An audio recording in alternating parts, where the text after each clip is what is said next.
Dayo Olaide is of the Center for Democracy and Development. Thank you for joining us on the program, Mr. Olaide. Give us your impression of how it has transpired. What kind of development do you see in our democracy at the moment?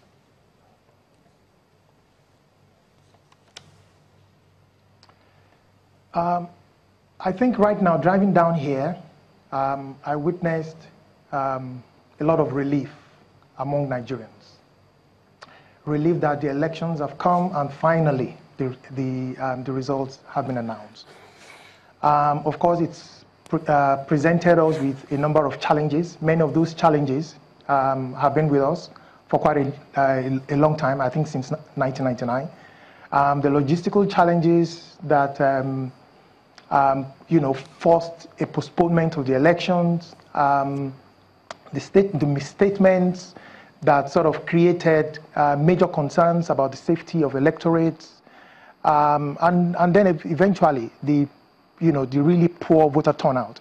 I think these are issues that certainly would remain with us for some time to come, and I think we'll continue to engage civil society, but also political parties and the election management body moving forward. I think that there are quite a number of important developmental issues that should engage the newly elected government. Corruption remains very critical and very topical. I have said a couple of times that it is important that Nigeria deals decisively with the problem of corruption. My hope will be that this new administration has just been given, having been given a second term, will seize this opportunity to actually rethink its anti-corruption program, strengthen it, and give it bite. I think that's very crucial moving forward. The problem of power in the country is as equally important. Okay, Nigerians were very excited with the privatization, and I think the privatization of the power sector was expected to actually address a lingering challenge that has, for a very long time, basically made it impossible for Nigeria to be able to rise up and take its right of place in the national, in global community. So I'm hoping that we'll begin to actually see, more improvement in the power sector. Okay, and I think generally, in terms of just a minute, Mr. Olaide. So whether it's about health sector, let me take some of the education sector. Just hang on a minute. Let me take some of what you said. Mr. Olaide, you were making a point about what you think this administration should do, taking advantage of this victory and rethink the anti-corruption strategy, the power situation. But in terms of the power situation, what exactly would you want to see?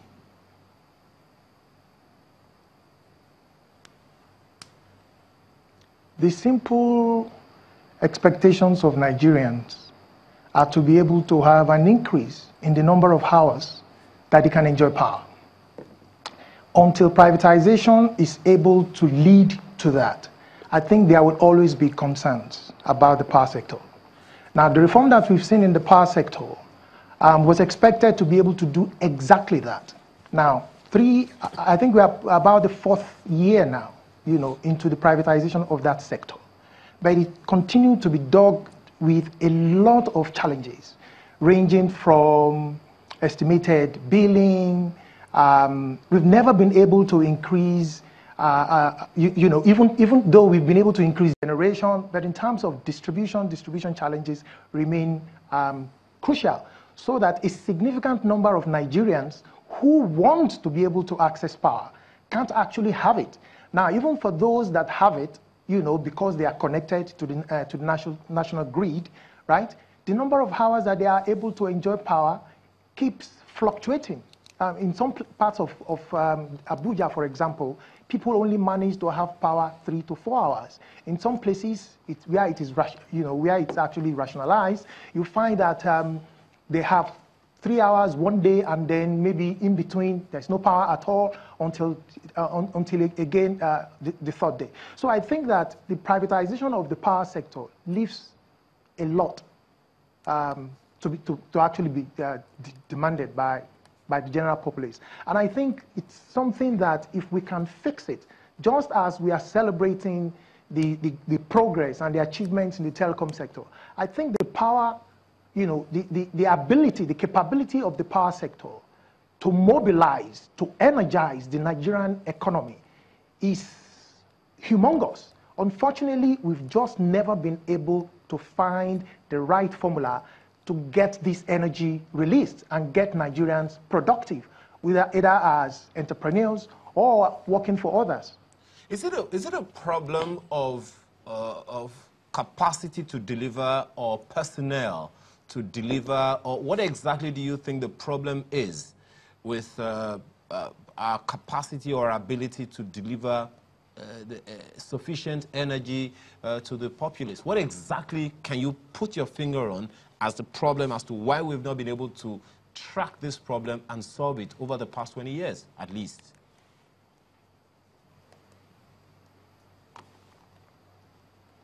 There are a couple of issues that I think continue to undermine the power sector.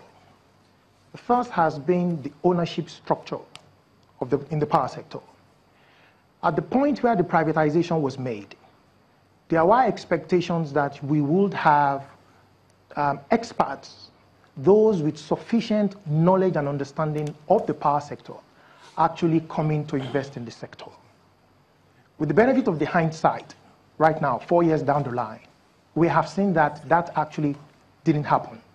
And once you don't get the ownership structure right, I think the foundation that is required to then be able to transform the power sector is already faulty.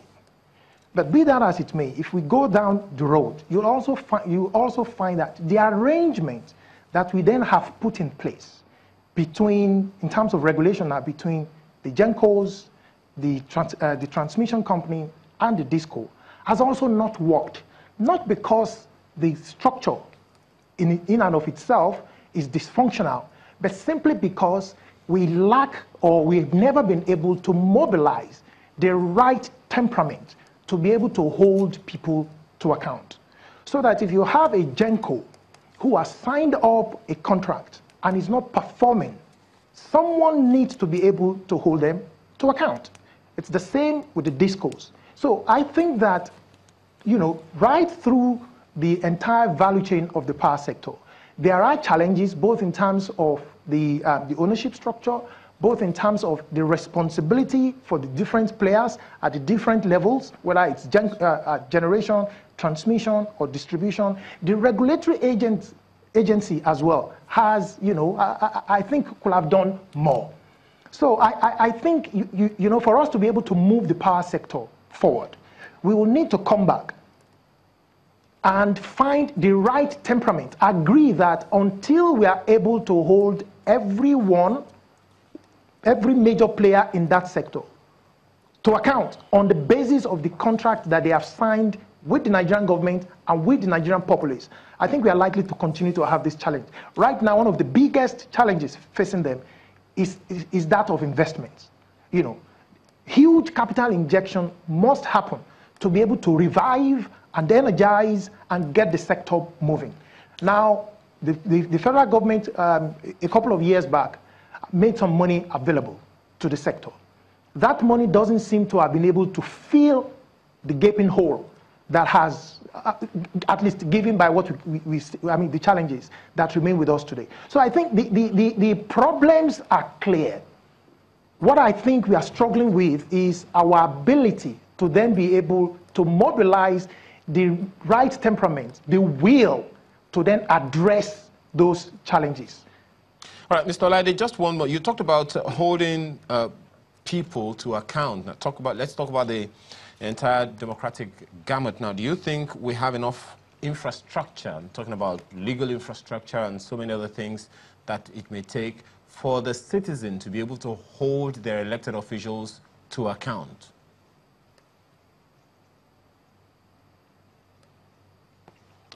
So the in discussing accountability, it's important to understand there are a number of structural issues that must be in place. First is the right legal environment. And I have argued that between 1999 and now, Nigeria has made significant progress in terms of its laws regulating our government activities. So on the top, on my fingertips, for example, you look at the management of the economy. There has been several reforms in the Ministry of Finance, the creation of the budget ministry in order to be able to strengthen the capability of that ministry. We've seen the introduction of the Fiscal Responsibility Act in the country.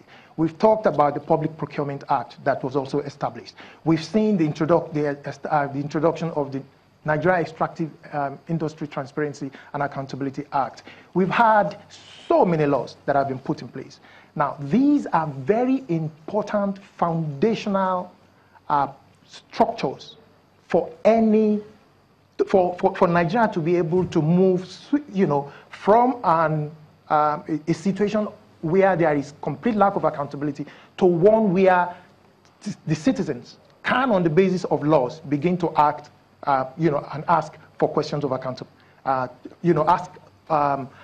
hold their leaders to account. In addition to those laws, we have also created several commissions. The ICPC is there, the EFCC is there, the Code of Conduct Bureau has been strengthened, the NFIU is there.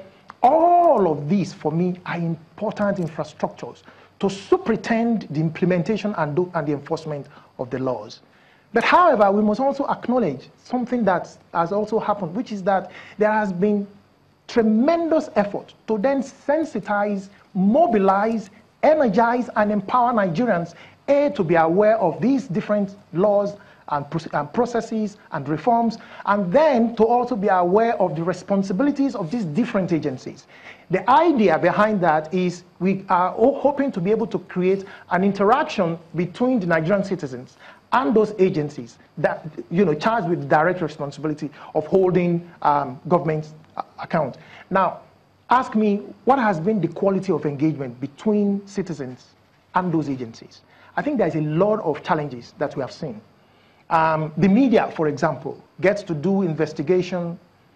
You will expect that those investigations revealing allegations of corruption should serve as important resource to the FCCs, to the ICPC, to the Code of Conduct Bureau, to hold government to account. What has been their response? Sometimes it is that, we are not sure this is the right thing. We don't trust the investigation. Videos might have been doctored. So you still have a pushback from leading anti-corruption agencies that ought to be able to, that ought to lead the fight against corruption. Take the example of the recent report from the Auditor General's Office, the 2016 report. That report actually indicated that about more than 300 agencies failed to submit audited account in 2016. It also revealed that more than 79 agencies has never submitted audited reports since their establishment. But these agencies continue to receive appropriations from government. So you ask, if an agency is receiving money and it is required under the law to submit itself to account, and it is failing to do that, why is the National Assembly then going ahead year in, year out, continue to make appropriations to this agency that never fails to give account? So I think that in discussing accountability, the structures are there. We just need to go a step further to then get those structures activated and become responsive and responsible to their mandates.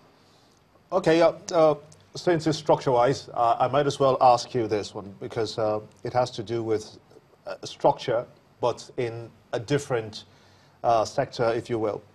What must be done by this administration or continuing administration in terms of getting the over 13 million out-of-school children back into school? Do you see that happening within the next 4 years of the span of this administration, structurally speaking?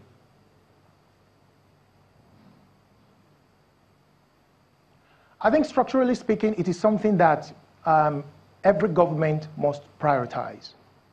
The number of Nigerians that are out of school has actually increased going by the figure that you've just quoted. Of course, those figures are sometimes also queried by those working in the sector.